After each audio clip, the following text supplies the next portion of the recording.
tricks, phase differences of actually, without the servos, moving around your synthetic antenna in this EM domain, and using things like radio boards, digital radios, to do this stuff.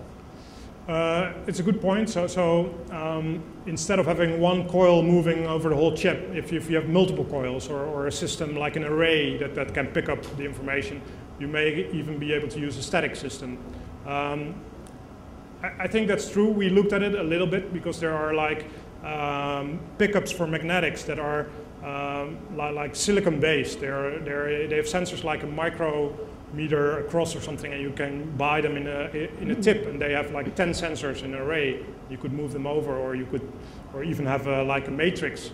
The point is that we had to get high bandwidth. So what we have now can take a gigahertz bandwidth in that field and through the amplifier. And most devices we found don't get that bandwidth in the electromagnetic pickup.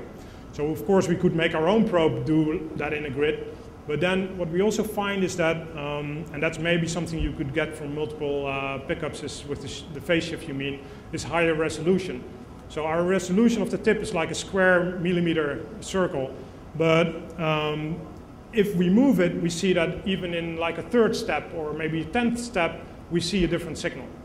And that will affect the way you... Key size doesn't really matter. I mean, for RSA, you can prove if you can break one bit, you can break every bit.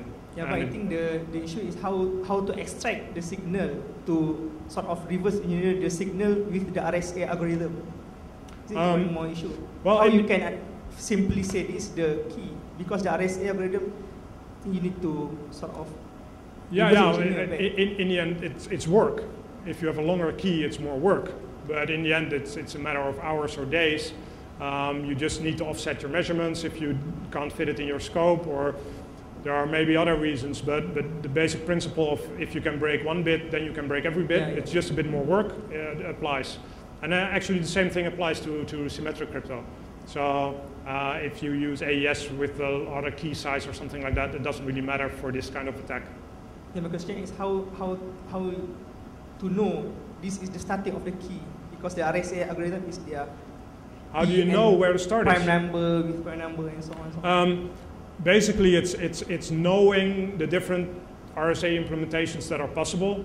So knowing CRT, all these binary exponentiation variations. You have all kinds of like the Montgomery implementation, and when you know them and you look at the signal like in a broad view, you just start recognizing these areas. For instance, with CRT, it's like these two exponentiations right after each other, and then a small multiplication. So you generally really see in the operation, you'll see this big block, short space, big block. So you generally know.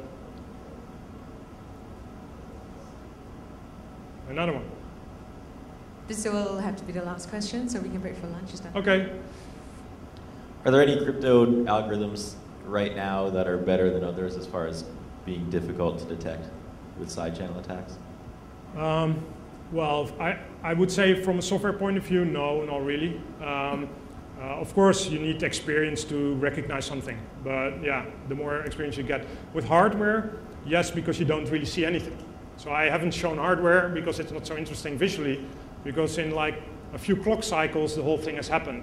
And then it's purely based on the statistical analysis that you know it's happening there, because you correlate with input here and output there, so you know it has to be in between. But visually, there's no indicator of which algorithm it is.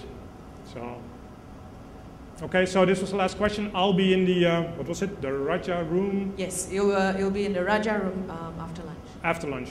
Then maybe I can set us up if you want to see more. So, okay. Thank you very much. Thank you very much. You're welcome.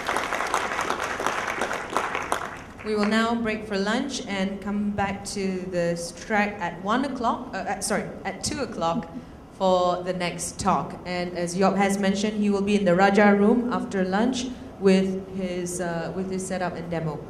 Thank you.